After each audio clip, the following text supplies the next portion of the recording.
You're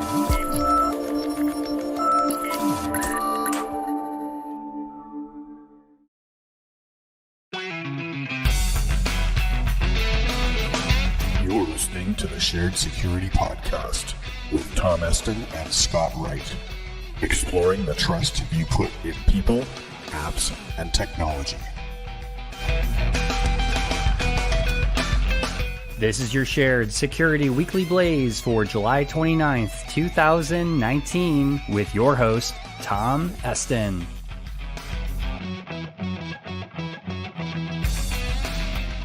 In this week's episode, details on the Equifax breach settlement, why your Android phone could be exploited by simply watching a video file, and encryption backdoors being requested by worldwide governments.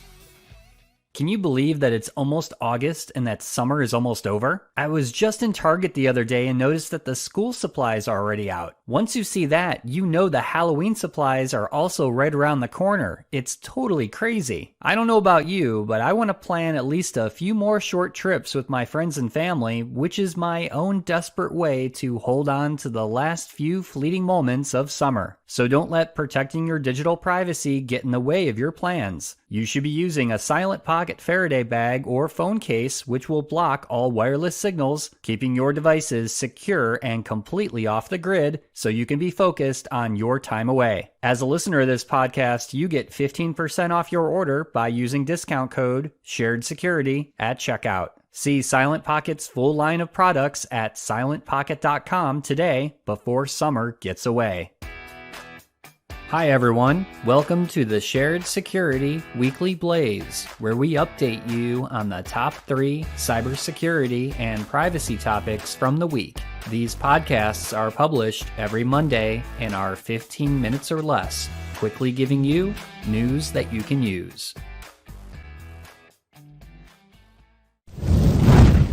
Everyone remember the Equifax breach that affected 147 million people? Do you think you may have been financially or otherwise impacted from this data breach? If so, you may be entitled to up to $20,000 for documented breach-related expenses or 10 years of free credit monitoring services. You can also collect $125 if you already have a credit monitoring service, which, by the way, really doesn't do much for you. This news broke last Monday when the FTC announced a proposed settlement that'll cost Equifax $700 million, which will be the largest settlement related to a data breach in history. Equifax would be required to pay at least $300 million, but up to $425 million, and provide free credit monitoring for all victims of the data breach. In addition, Equifax will also offer free resources for victims recovering from identity theft, and 6 free credit reports for all U.S. consumers starting in 2020. If you think you want to collect on this settlement, you'll need to file a claim on the official claim site. Check out our show notes for a link to the FTC website, which has all the details on where to file a claim. Note that fake sites are bound to pop up, so be sure you use the site that's linked from the FTC. If you think you may have a case to file a claim, you'll want to move quickly, as you'll only have 6 months to make your claim once the settlement is approved. So is this settlement too little, too late? Even with the FTC now requiring Equifax to overhaul their security procedures, does a fine like this even matter much? Like I talked about on last week's show, the $5 billion fine about to be issued to Facebook for their handling of the Cambridge Analytica scandal, Facebook was able to make up most of this fine through the jump in their stock price. I think we'll see the same with Equifax, but with the caveat that I'm sure security teams internally at Equifax will actually have money now to spend on security personnel and additional security controls, including incident response. So are you going to at least make a claim for the $125 of this settlement? I'd love to hear your thoughts on this topic for discussion on a future episode of the podcast. So visit our Contact Us page at sharedsecurity.net/contact and tell us what you think is needed to keep companies like Equifax more accountable for protecting our personal information.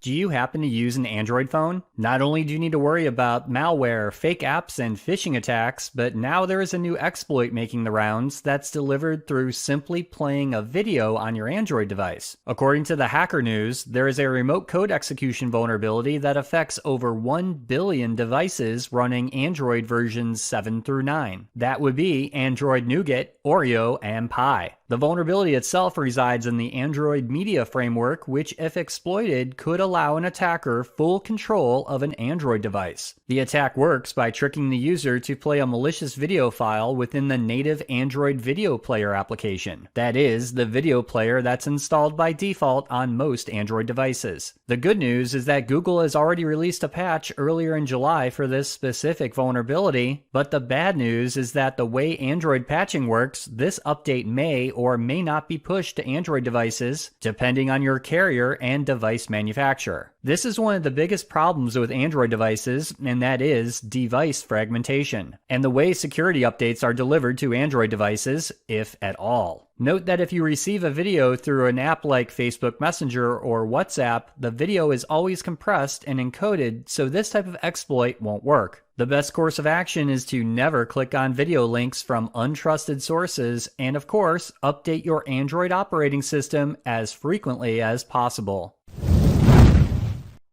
And now a word from our sponsor, Edgewise Networks. The biggest problem in security that remains unsolved is unprotected attack paths that allow threats to compromise vulnerable targets in the cloud and data center. But traditional microsegmentation is too complex and time-consuming and offers limited value that's hard to measure. But there's a better approach, Edgewise Zero Trust Auto Segmentation. Edgewise is impossibly simple microsegmentation, delivering results immediately with a security outcome that's provable and management that's zero touch. At the core of Edgewise auto segmentation is zero trust identity, which automatically builds unique identities for all communicating software and devices by combining cryptographic properties of the workload with risk classifications. Edgewise protects any application in any environment without any architectural changes. Edgewise provides measurable improvement by quantifying attack path risk reduction and demonstrates isolation between critical services so that your applications can't be breached.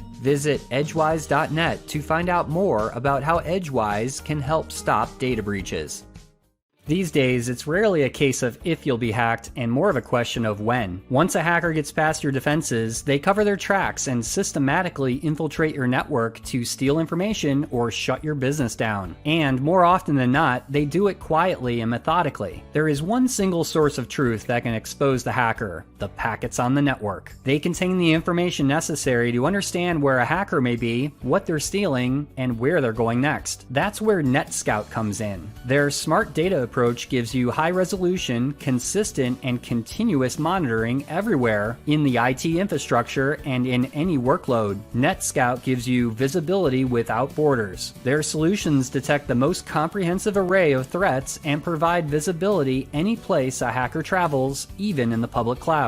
With NetScout's visibility without borders, you'll get the visibility you need to see across any network, data center, cloud, 5G, and more. Rethink the way security is delivered for your digitally transformed business. Get a clearer view at www.netscout.com.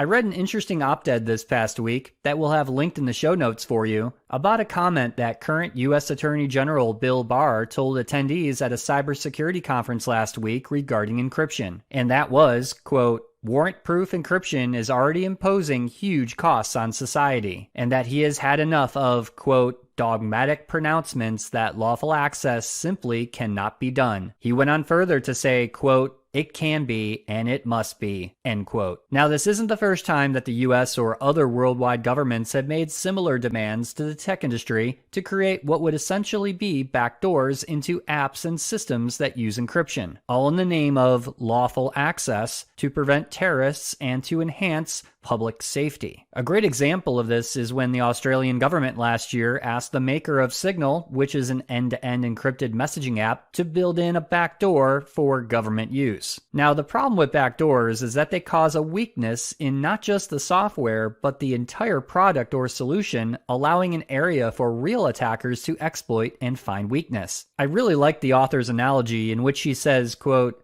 "Should a technology service provider bow to such demands and citizens are made aware of the existence of a deliberate backdoor, this is akin to asking them to have a front door installed in their home, which is always left slightly ajar." And it's not just the encryption itself that governments are trying to backdoor. Just this past May, Apple, Google, Microsoft, and WhatsApp rejected the UK government's request to add ghost users to private chats so that law enforcement could monitor conversations. Not too much different than a backdoor, but still a way to circumvent existing security controls and the trust of the users using the app. And guess what? When users find out that an app has either been backdoored or surveilled by a government entity, users will find some other app to use. The good news here is that all the major tech companies like Google, Apple, and Microsoft have not given in to these demands, nor should they. I like the author's opinion that requests like these are nothing more than self-fulfilling prophecy when encryption was originally adopted to protect government communications from the enemy within a time of war. Ironic that it's now us who may be the new enemy in the continuing battle for encryption and our privacy.